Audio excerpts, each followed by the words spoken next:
할렐루야. 주님의 이름으로 축복합니다. 옆 사람과 인사합시다. 하나님은 살아계십니다.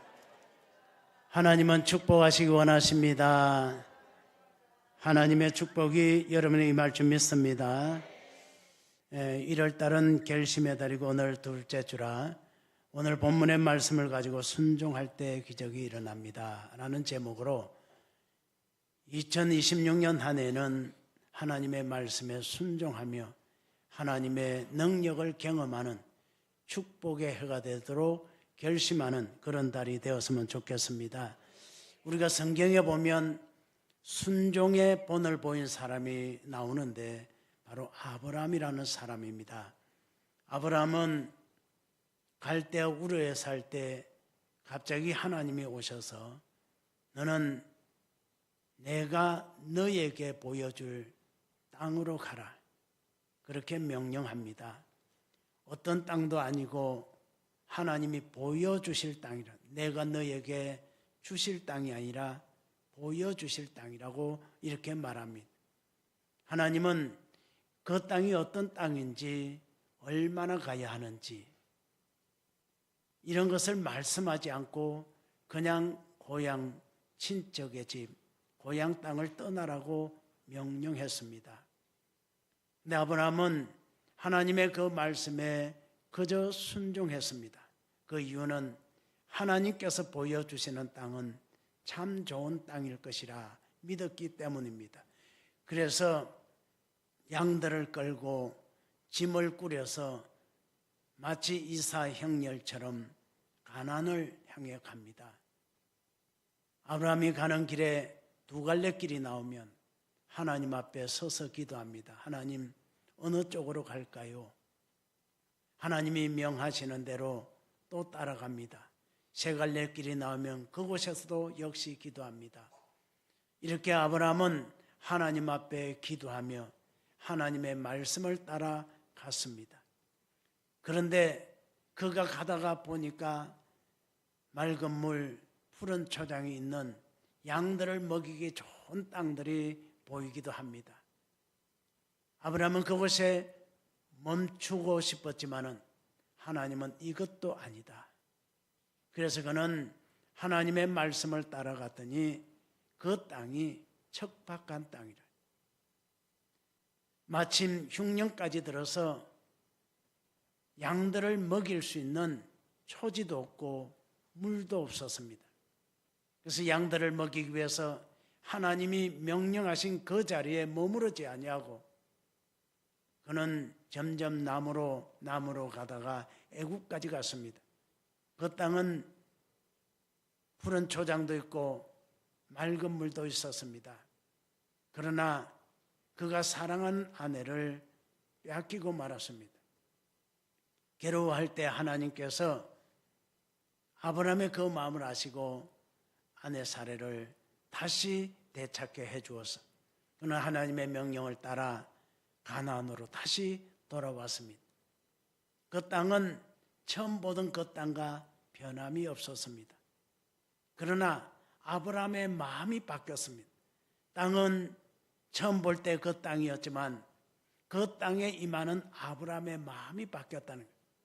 처음에는 아름다운 땅, 좋은 땅을 사모했기 때문에 그 땅이 척박한 땅이므로 실망하여 애굽으로 내려갔지만은 이제는 다릅니다.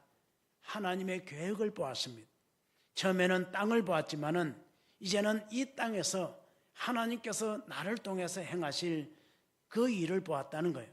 하나님의 뜻을 바라보며 하나님만을 의지하며 그곳에서 살았습니다. 그런데 우리 하나님께서 약속하신 대로 그에게 아들을 주지 않았습니다. 1년이 지나고 10년이 지나도 20년이 지나도 약속하신 그 아들을 주지 않았습니다. 그의 날이 100세가 됐을 때 비로소 하나님께서 그에게 아들을 주었는데 무려 25년이 지난 후에 그에게 주었습니다. 그런데 우리 하나님께서 그 아들이 자라 소년이 되었을 때 하나님 앞에 바치라 명합니다. 아브라함은 그때도 왜 바쳐야 하는지 묻지 않았습니다.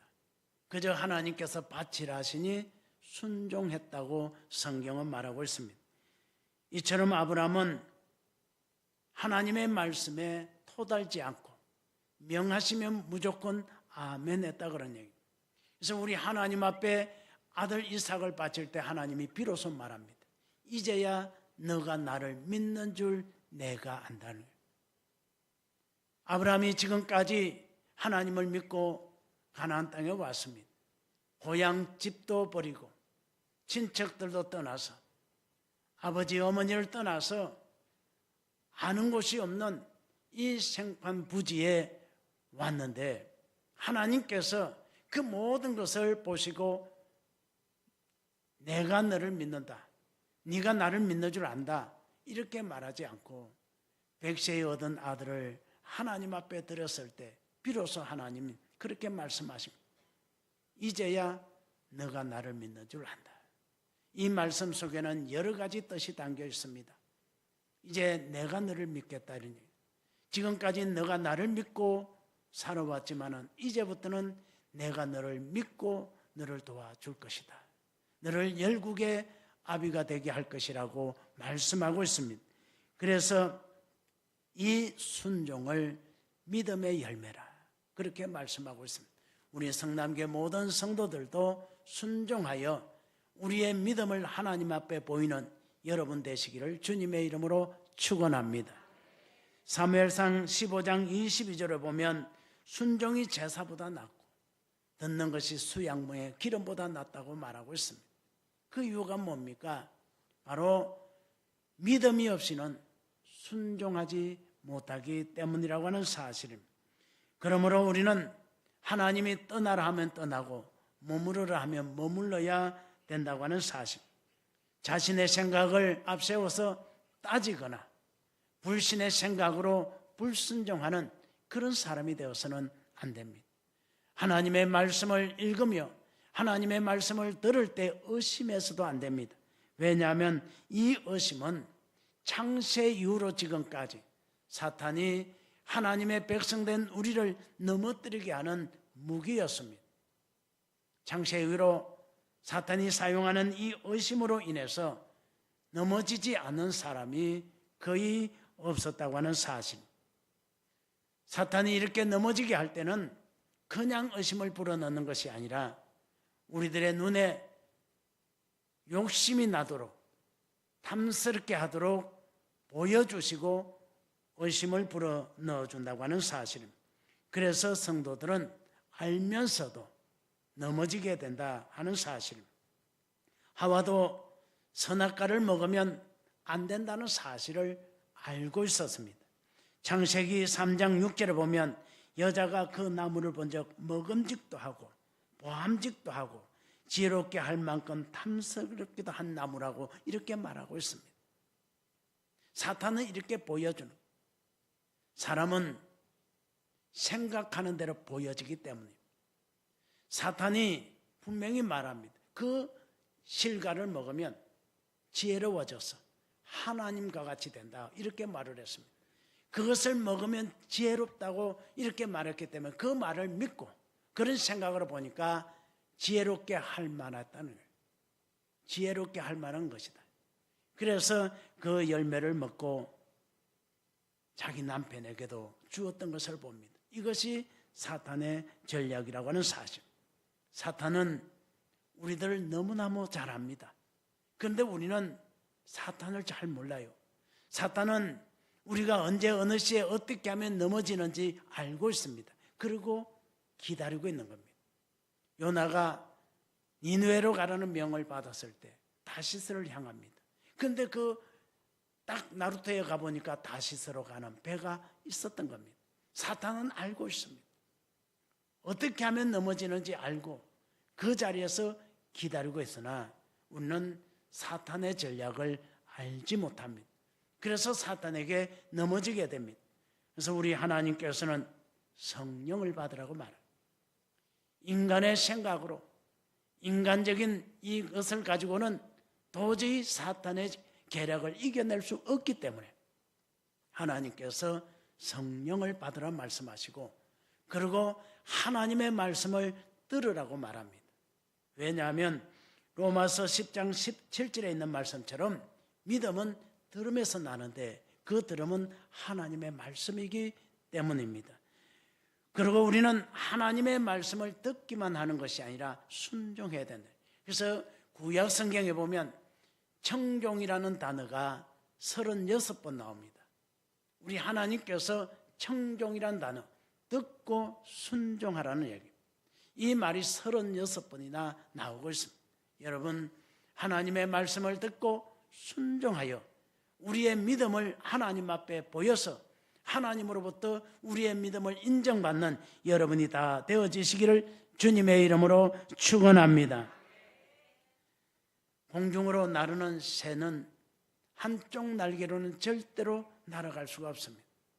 두 날개를 이렇게 펴야 하늘을 날 수가 있는 것처럼 우리 믿음의 사람도 마찬가지입니다. 믿음이라는 날개와 순종이라는 날개가 있어야 우리는 믿음의 생활을 온전하게 할 수가 있습니다. 그래도 믿음의 날개와 순종의 날개를 가지고 우리가 날아간다 할지라도 우리가 넘지 못할 고난이 닥쳐올 수가 있습니다. 우리가 이 장애를 만날 수가 있다는 얘기입니다. 많은 성도들은 그 장애로 인하여 실족하여 넘어지게 되는 모습을 봅니다. 왜 그렇습니까? 믿음의 사람에게는 환난은 절대로 오지 않을 것이라고 생각하기 때문에 전도받을 때 당신 예수 믿으면 고난 끝 행복 시작이라고 이렇게 들어왔기 때문입니다. 그러나 그렇지 않습니다. 믿음의 사람에게도 고난이 있다고 하는 사실을 우리는 잊지 말아야 됩니다. 그래서 우리 하나님께서 그 고난을 이길 수 있는 무기를 주셨는데 그 무기가 기도라고 하는 사실입니다. 항해하는 배가 항상 순풍만 만나는 것 아닙니다. 예상치 못한 태풍도 만납니다. 암초도 만날 수 있습니다. 이처럼 믿음으로 사는 성도들의 삶에도 이런 환난이 올 수가 있다고 하는 사실, 전혀 내가 생각지 못한 장애를 만날 수 있습니다. 그럴 때 우리는 하나님을 불러야 됩니다. 주의 이름을 부르는 자는 구원을 받으리라고 그래서 말씀하신 겁니다. 그럴 때마다 여러분, 주여 내가 오늘 이 장벽을 만났습니다. 주께서 도와주지 아니하시면 넘을 수 없습니다. 하나님 도와주옵소서. 하나님 앞에 이렇게 기도해야 된다고 하는 사실, 그리고 우리의 가는 길에 하나님이 늘 동행해 주십니다. 신명기 31장 6절에 이렇게 말합니다. 같이 한번 읽어볼까요? 다 같이 시작. 너희는 강하고 담대하라. 두려워하지 말라. 너들 앞에서 떨지 말라. 이는 내 하나님 여호와 그가 너와 함께 가시며 결코 너를 떠나지 아니하시며 버리지 아니하실 것임이라. 아멘. 하나님께서 이렇게 약속하고 있다고 하는 사실, 우리 하나님은 순례자의 가는 길이 어떤 길인지를 두 가지로 설명하고 있는 것이 성경의 말씀입니다. 먼저는 아브라함의 경우입니다. 아브라함이 하나님의 명을 받아서 믿고 순종하여 가나안으로 향했던 그 순례자의 길, 이것을 보여주고, 또 하나는 출애굽을 통해서 순례자의 삶이 어떤 삶인지 보여주고 있습니다. 이스라엘 백성들은 애굽에서 나올 때 이제야 우리는 해방되었다, 이제는 살았다고 생각했는데 그들이 가는 길에 홍해가 기다리고 있었습니다. 순례자의 길에 이런 홍해와 같은 장애도 만날 수 있다, 그런 얘기입니다. 그러나 그 홍해도 그들이 기도함으로 마른 땅으로 건너게 됐다는 거예요. 믿음의 사람들이 하나님과 동행하며 기도라는 무기를 사용하면 그 가는 길을 홍해도 막을 수 없습니다. 아말렉의 군대도 막을 수가 없습니다. 요단에 흐르는 물도 막을 수가 없다고 하는 사실을 보여주고 있습니다. 그러므로 염려하지 마시고 올 한 해도 하나님과 동행하며 늘 기도하는 여러분이 되시기를 주님의 이름으로 축원합니다. 그래서 우리 하나님께서 우리를 향한 하나님의 뜻이 쉬지 않고 기도하는 것이라고 말씀하고 있지 않습니까? 그러므로 우리들이 하나님의 주신 사명을 잘 감당해서 하나님의 사랑받는 여러분이 되시기를 주님의 이름으로 축원합니다.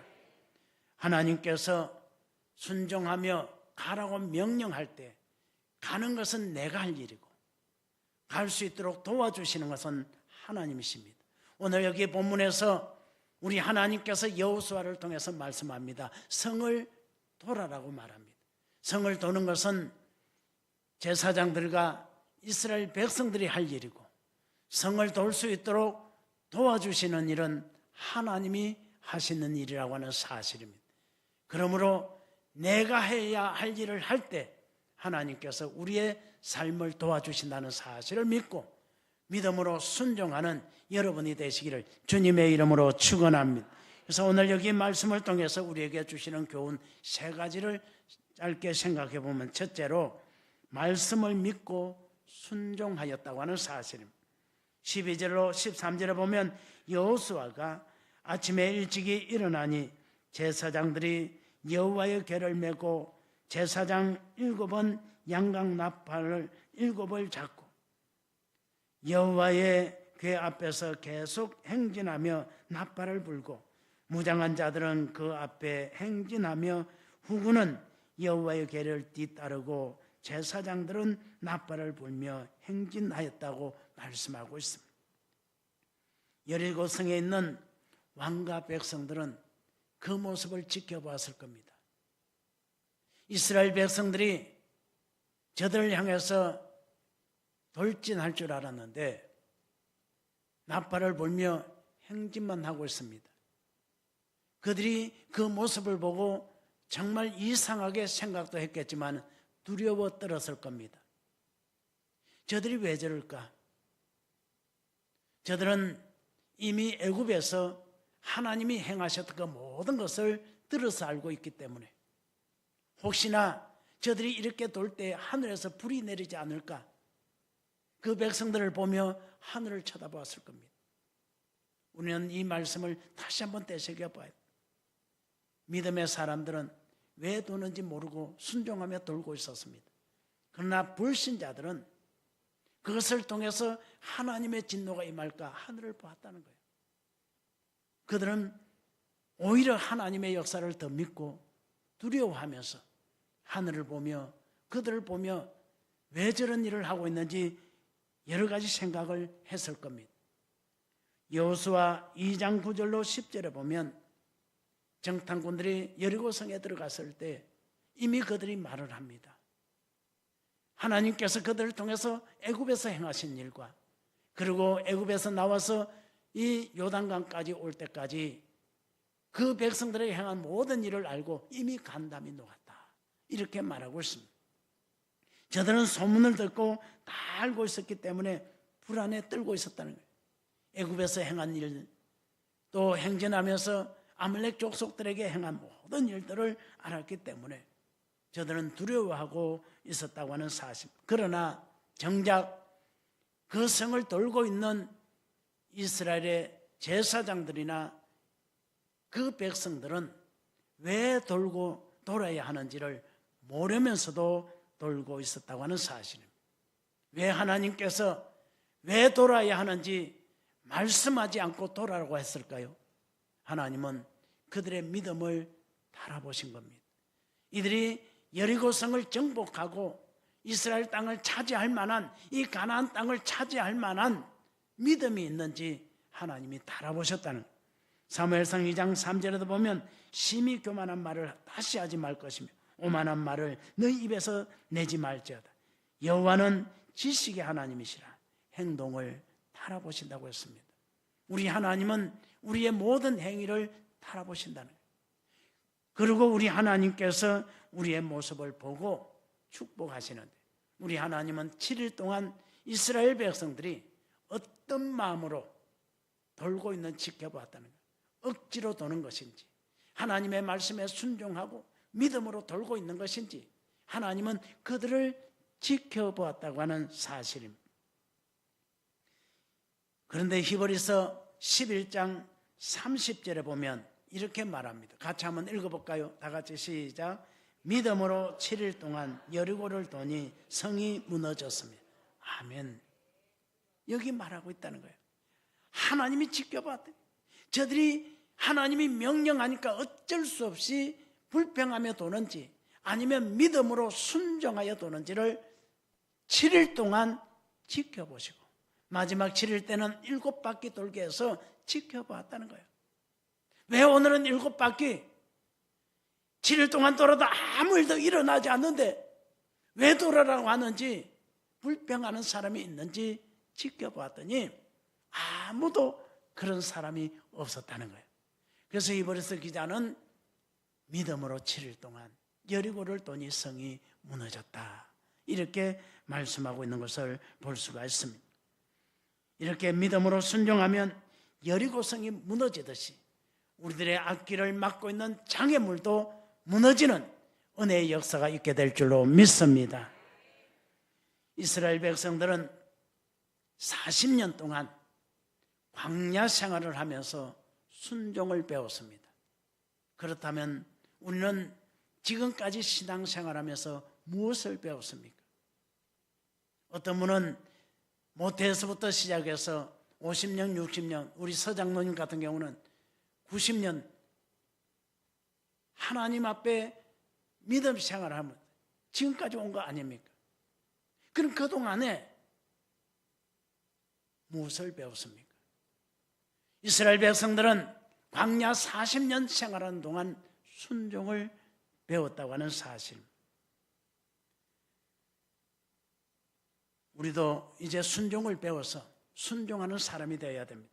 히브리서 5장 8절로 10절에 보면 우리 예수님께서도 그가 아들이시면서 받으신 고난으로 순종함을 배워서 온전하게 되었은즉 자기에게 순종하는 모든 자에게 영원한 구원의 근원이 되시고 하나님께 멜기세덱의 반차를 따른 대제사장이라 칭하심을 받았다고 말하고 있습니다.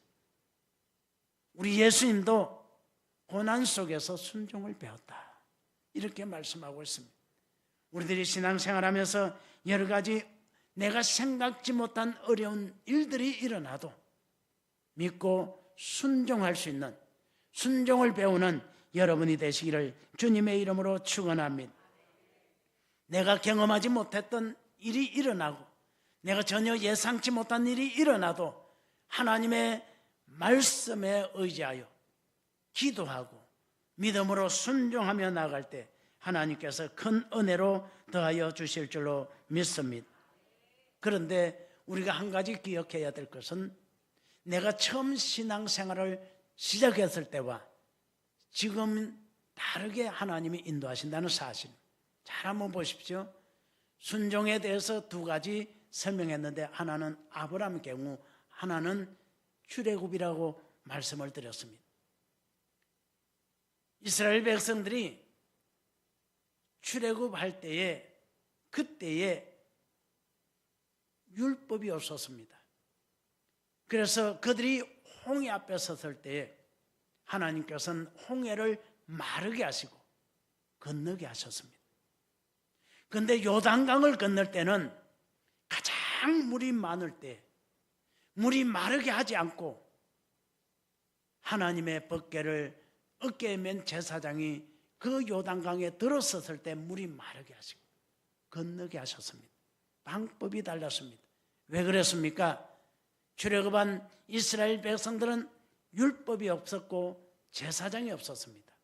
그러나 시내산에서 하나님의 율법을 받고 제사장이 세워지게 되었으므로 요단을 건널 때는 다르게 건너게 하셨다고 하는 사실입니다. 우리가 처음 예수를 믿을 때는 믿음이 부족하고 어린아이 신앙이라 다르게 인도하시다가 이제 장성해지면 또 다른 방법으로 우리를 인도하신다는 사실을 우리가 기억하고 예전과 다르다고 하나님이 나를 버렸다고 생각하지 마십시오. 하나님은 여전히 여러분과 함께 하시며 여러분을 축복해 주시는 줄로 믿습니다. 그리고 이스라엘 백성들에게 요단을 건넌 후에 할례를 행하러 명합니다. 한번 생각해 보십시오. 저들 앞에 적들이 있습니다. 그런데 전쟁에 나가 싸워야 할 장정들이 남녀노소 할 것 없이 할례를 행합니다. 애굽에서 나온 후에 길에서 난 사들 40년이니까 40세 아닙니까? 그들은 할례를 행하지 않았기 때문에 할례를 행하라고 명령했습니다. 그러니까 40세 이하는 전부 할례를 행했다 그러니 적들이 쳐들어오면 다 죽을 수밖에 없는데도 그들은 순종했다고 하는 사실. 왜 그랬습니까? 40년 동안 그들이 배운 것은 순종이었고 하나님께서 그들을 어떻게 인도하시는지 어떻게 도우시는지를 봤기 때문입니다. 그러므로 우리가 신앙생활하면서 늘 하나님이 나를 어떻게 인도하시는지 돌아봐야 됩니다. 지금까지 지낸 것이 하나님의 은혜라고 찬양만 하는 것이 아니라 지금까지 하나님이 나를 어떻게 인도해 왔는지, 너무나도 힘들고 어려울 때 정말 죽고 싶은 그런 마음이 들 때에도 우리 하나님이 우리를 지켜주셔서 오늘에 이르게 된 것 아니겠습니까? 그때 우리 하나님이 나를 어떻게 인도했는지 그 방법을 찾아봐야 되는, 우리는 그것을 생각하지 않으니까 현재의 삶이 어려움이 닥쳐오면 실망하고 좌절할 때가 참 많다고 하는 사실. 우리 하나님은 우리의 믿음을 달아보십니다. 아브라함은 25년을 달아보셨습니다. 요셉은 13년을 달아보셨습니다. 다윗은 10년을 달아보셨다고 하는 사실.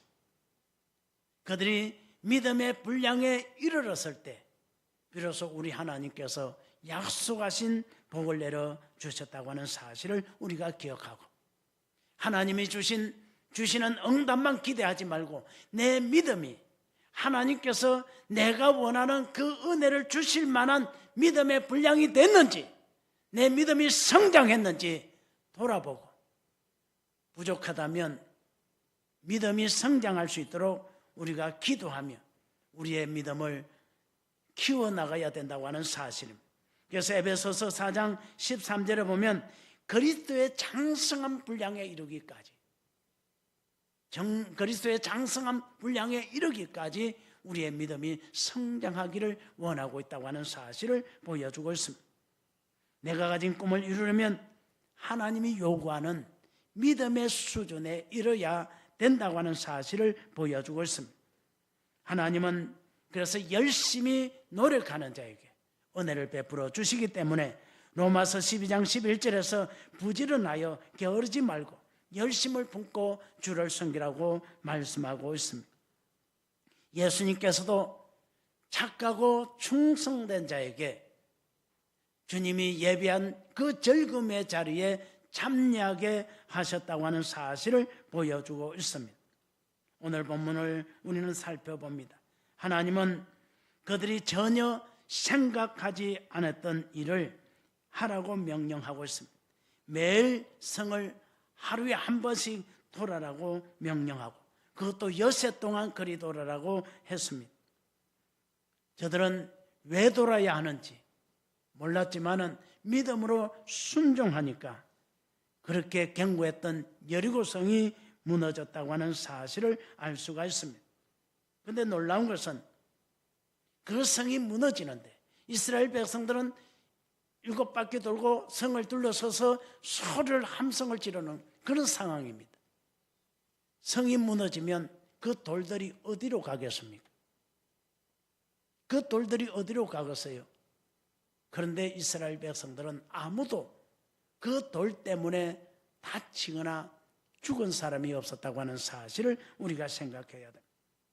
이처럼 우리 하나님께서는 우리를 순종하면 지켜주신다는 사실을 기억하고 믿음으로 순종하는 여러분 되시기를 주님의 이름으로 축원합니다. 두 번째로 모든 전리품을 하나님께 드렸습니다. 17절에 보면 이 성과 그 가운데 있는 모든 것은 여호와께 온전히 바치되 기생나귀과 그 집에 동거하는 자는 모두 살려주라고 명령합니다. 이 명령도 이스라엘 백성들이 이해하기가 쉽지 않았을 겁니다. 먼저 전리품은 여리고성, 바로 가나안 땅에서 첫 번째 전쟁에서 승리해서 얻는 이 전리품이기 때문에 첫 열매와 같아서 이것은 하나님께 드려야 한다는 것을 그 백성들에게 보여주신 것이라고 하는 것은 그들은 이해했을 겁니다. 왜냐하면 첫 예물이라, 처음으로 전리품을 얻은 것이기 때문에. 그 이유를 우리가 보면 아이성 전투에서 가진 전리품은 모두가 각자 가지게 하지 않았습니까? 첫 번째 예물은. 그런데 이해할 수 없었던 것은 기생 라합과 그 가족까지 다 살려줘, 그 집안에 있는 모든 사람을 살려주라는 것. 이걸 이해하기가 쉽지 않았습니다. 왜냐하면 여리고성 안에는 기생 라합보다 의로운 사람이 많았을 것이기 때문입니다. 기생 라합보다 의로운 사람 다 죽이고 왜 기생 라합은 살리라 하냐? 정탐꾼을 생명 걸고 숨겨졌다는 그 이유도 있지만은, 그러나 그를 살려주면 공평하게 기생 라합보다 의롭게 산 사람도 살려줘야 되잖아요. 그런데 하나님은 그리하지 않았습니다. 이것은 오늘날 우리에게 주는 교훈입니다. 불신자들이 모든 삶이 우리보다 성실하고 바르게 산다 할지라도 우리 하나님께서 그들을 구원의 길로 인도하지 않는 이유가 여기에 있습니다. 우리가 이 사실을 알아야 됩니다. 어떤 사람은 말합니다. 예수만 믿는다고 천국 가냐? 마음이 발라야 가지. 이렇게 말하는 사람이 있으면 아닙니다. 기생라합보다 의로운 사람 다 죽였습니다. 이걸 우리는 잊지 말아야 됩니다. 그래서 믿지 않는 것이 죄라는 거예요. 세상 사람들이 예수를 믿지 않는 그것이 죄라고 하는 사실을 보여주고 있습니다. 이스라엘 백성들이 7일 동안 이 성벽을 돌다가 7째 날에는 새벽에 일어나서 7바퀴 돌고 나팔소리와 함께 함성을 지를 때 성벽이 무너졌는데, 저는 이것을 생각하며 이런 생각을 했습니다. 그 성벽에 있는 기생 라합의 집은 왜 안 무너졌을까? 우리 하나님이 하시는 일은 이렇게 놀랍다고 하는 사실을 보여주고 있습니다. 우리는 아무리 힘든 일을 만나도 절대로 포기하면 안 됩니다. 잠언서 24장 16절 한번 읽어볼까요? 같이 시작. 대저 의인은 7번 넘어질지라도 다시 일어나려니와 악인은 재앙으로 말미암아 엎드러지느니라. 아멘. 이 말씀을 다르게 해석하면 의인도 7번 넘어질 수 있다고 하는 사실입니다. 그러므로 하나님을 끝까지 신뢰해야 합니다. 우리가 이해할 수 없는 일들이 계속 반복해서 일어나도 우리는 끝까지 하나님을 신뢰하고 인내해야 된다고 하는 사실입니다. 기생라합이 생명을 걸고 정탐꾼을 숨겨준 것처럼 우리는 끝까지 하나님의 말씀을 믿고 생명 걸고 믿음을 지킬 때 하나님께서 반드시 우리에게 은혜 베풀어 주사 승리하도록 도와주실 줄로 믿습니다. 마지막 세 번째로 함께 크게 외칠 때 성이 무너졌습니다. 20절에 보면 백성은 외치고 제사장들은 나팔을 불며 백성이 나팔 소리를 들을 때에 크게 소리질러 외치니 성벽이 무너졌다고 말하고 있습니다. 제사장은 나팔을 불고 제사장은 제사장의 할 일을 하고 백성들은 소리를 질, 백성들은 백성들이 할 일을 했다는 거예요. 역사가 이렇게 일어난 겁니다. 이 나라도 마찬가지입니다. 백성들은 백성들이 할 일을 하고 정치인은 정치인의 일을 해야 되는 오늘날 이러한 것들이 잘못된 모습을 보게 됩니다. 여러분, 우리에게 주어진 우리의 일을 해야 됩니다. 하나님이 이렇게 말씀하신 이유가 있습니다. 우리들이 할 일을 우리가 하면 하나님이 하실 일을 하나님이 하신다고 하는 사실입니다. 이 사실을 믿고 믿음으로 고백하며 나아가는 여러분이 되시기를 주님의 이름으로 축원합니다. 그래서 로마서 10장 10절에 보면 사람이 마음으로 믿어 의에 이르고 입으로 신하의 구원에 이른다. 이스라엘 백성들이 7번 아무리 돌아서도 함성을 지르지 않았던 성벽은 무너지지 않았을 겁니다. 이것을 우리는 기억해야 됩니다. 하나님을 온전히 믿었기 때문에 하나님이 명령하시면 그 명령대로 크게 소리질렀던 것을 볼 수 있습니다.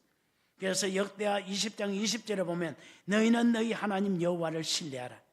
그리하면 경고히 서리라.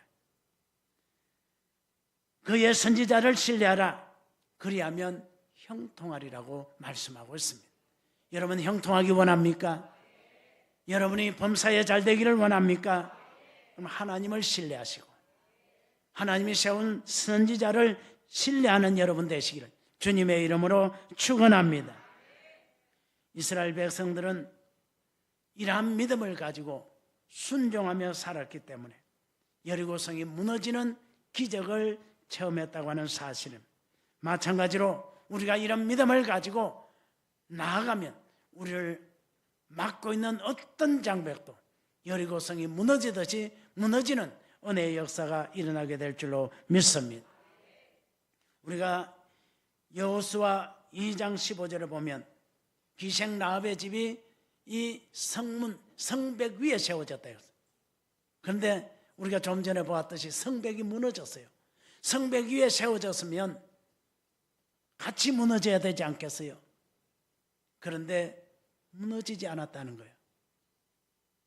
성벽이 다 무너져도 거기만큼은 무너지지 않게 도와주셨다고 하는 사실을 알 수가 있습니다.